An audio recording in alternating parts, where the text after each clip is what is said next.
High friends, welcome to my channel. आपण आज बनवूया तांदूळ आणि उडीद डाळीचे पापड। अगदी सोपी रेसिपी आहे। मी 1 वाटी उडीद डाळ घेतली आहे आणि तेवढेच तांदूळ घेतले। तांदूळ जाडसर घ्यायचे किंवा राशनचे घ्यायचे।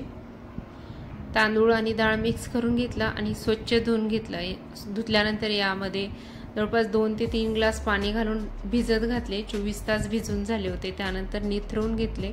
हे बघा, ही जी डाळ तांदूळ आहे भिजवून घेतल्यानंतर पाणी काढल्यानंतर तुम्हाला दाखवत आहे। त्यानंतर जेवढे डाळ आणि तांदूळ होते हे पातेल्याने 1 पातेले होते तर त्याच्या 2.5 पट पाणी घ्यायचं। 2 पातेले पाणी मी या कढईमध्ये उकळायला ठेवलं आणि अर्धा पातेलं पाणी मी हे डाळ तांदूळ मिक्सरमध्ये बारीक करायचे आहेत त्यासाठी वापरणार आहे। पाण्याचं प्रमाण व्यवस्थित लक्षात घ्या। त्यानंतर मी इथं मिक्सरचं भांडं घेतलं, त्यामध्ये थोडेसे डाळ तांदूळ घातले आणि त्यामध्ये थोडंसं पाणी घालून हे मिश्रण व्यवस्थित मिक्सरमध्ये बारीक करून घ्यायचं। एकदम स्मूथ अशी पेस्ट तयार करून घ्यायची याची। हे बघा, एकदम बारीक तयार झाला आहे। अशा प्रकारे मी डाळ आणि तांदूळ बारीक करून घेतला आणि एका भांड्यामध्ये काढून घेतले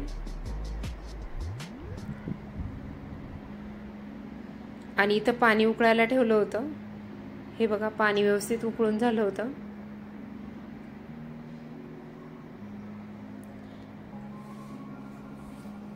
या पाण्यामध्ये मी पापड खार घातला आहे अर्धा चमचा। पापड खारमुळे पापड खूप छान सॉफ्ट होतात। आणि चवीपुरतं मीठ घातलं आहे। तुम्ही यामध्ये अजून जिरे ओवा सुद्धा ऍड करू शकता, पण मी यामध्ये फक्त मिरपूड घातली होती। त्याची क्लिप माझ्याकडनं मिस झाली। थोडीशी मिरी कुटून घेतली 10-15 आणि ते या पाण्यामध्ये घातले। पाण्याला व्यवस्थित उकळी आली होती। त्यानंतर यामध्ये हे आपण जे तयार करून घेतलेलं मिश्रण होतं ते मिक्स करायचं हळूहळू आणि चांगलं एकजीव करत राहायचं, म्हणजे पाण्याचे लम्प्स नको व्हायला। हे बघा, मी एका हाताने पीठ टाकून घेतलं आणि दुसऱ्या हाताने याला मिक्स करत राहिले।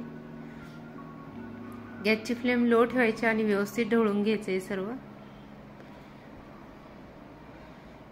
हे पीठ व्यवस्थित शिजवून घ्यायचं जवळपास 10 ते 15 मिनिटं आणि मध्ये मध्ये सारखं मिक्स करत राहायचं।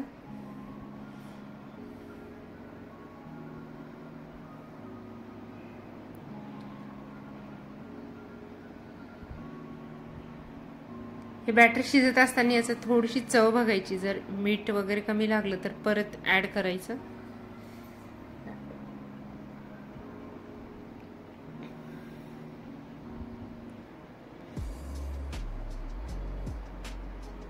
मला यामध्ये थोडंसं मीठ कमी वाटलं म्हणून मी अजून एकदा थोडं मीठ टाकलं आणि परत एकदा शिजवून घ्यायचे व्यवस्थित। मिक्स करून घेतलं आणि नंतर शिजायला ठेवलं। गॅसची फ्लेम लो केली आणि व्यवस्थित मिक्स झालं असल्यामुळे मी यावर झाकण ठेवलं आणि परत शिजू दिलं। 1-2-3 मिनिटं झाकण ठेवलं आणि परत एकदा मिक्स करून घेत आहे। अशा प्रकारे हे पीठ व्यवस्थित शिजवून घ्यायचं। हे बघा, मी आता जेव्हा चमचावर करते त्यावेळेस हे बॅटर हळूहळू खाली पडत आहे, म्हणजे बॅटर आता व्यवस्थित शिजून झालं आहे।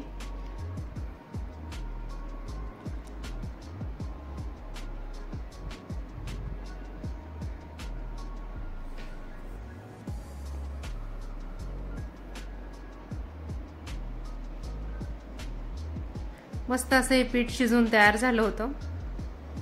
आपण आता याचे पापड करून घेऊया। थोडंसं पीठ काढून घेतलं मी आणि गॅलरीमध्ये एक प्लास्टिक अंथरून घेतलं आणि त्यावर पापड तयार करून घेत आहे। उरलेलं पीठ झाकून ठेवायचं। हे बघा, लाटण्याचं अजिबात गरज नाहीये। पापडचं आपण जे पीठ तयार करून घेतलंय त्याचा थोडासा गोळा असा प्लास्टिकवर टाकायचा चमच्याने आणि वरून एक प्लास्टिक कॅरी बॅग घ्यायची ट्रान्सपरंट, किंवा दुधाची पिशवी कट करून घ्यायची आणि तिला पाण्यात बुडवायचं, गार पाण्यात, आणि त्या पिशवीनीच हे पापड तयार करायचे हातानेच। मस्त तयार होतात, अजिबात लाटत वगैरे बसायची गरज नाही आहे आणि चव सुद्धा छान लागते। हे बघा, मी अशा प्रकारे हातानेच याला पसरवून घेत आहे।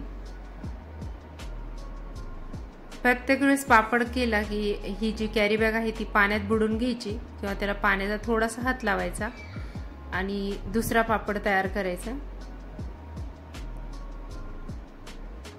हे बघा, मी अशा प्रकारे सर्व पापड तयार करून घेतले। आपण एकटा असताना सुद्धा हे पापड लगेच तयार होऊ शकतात, लाटण्याची वगैरे अजिबात मेहनत नाही आहे। थोडं थोडं पीठ टाकून घ्यायचं थोड्या थोड्या अंतरावर आणि पूर्ण पापड मी अशा प्रकारे तयार करून घेतले। गार पाणी घ्यायचं कॅरी बॅग बुडवायला आणि कॅरी बॅग जर खराब झाली तर तिला स्वच्छ धुवून घ्यायचं आणि परत वापरायची। अशा प्रकारे पापड तयार करून घेतले आणि 3-4 दिवस उन्हात व्यवस्थित सुकवून घेतले।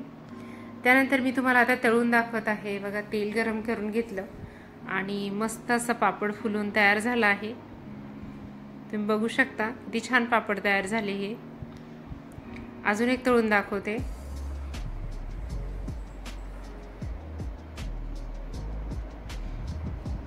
तांदूळ आणि डाळीच्या मिश्रणाने तांदूळाची जी चव आहे ती थोडीशी वेगळी लागते, पण पापड एकदम टेस्टी तयार होतात। नक्की बनवून बघा। व्हिडिओ आवडला असेल तर व्हिडिओला लाईक करा, चॅनलवर नवीन असाल तर सबस्क्राईब करा। व्हिडिओ कुठून कुठल्या शहरातून बघताय तेही मला कमेंट करून सांगा।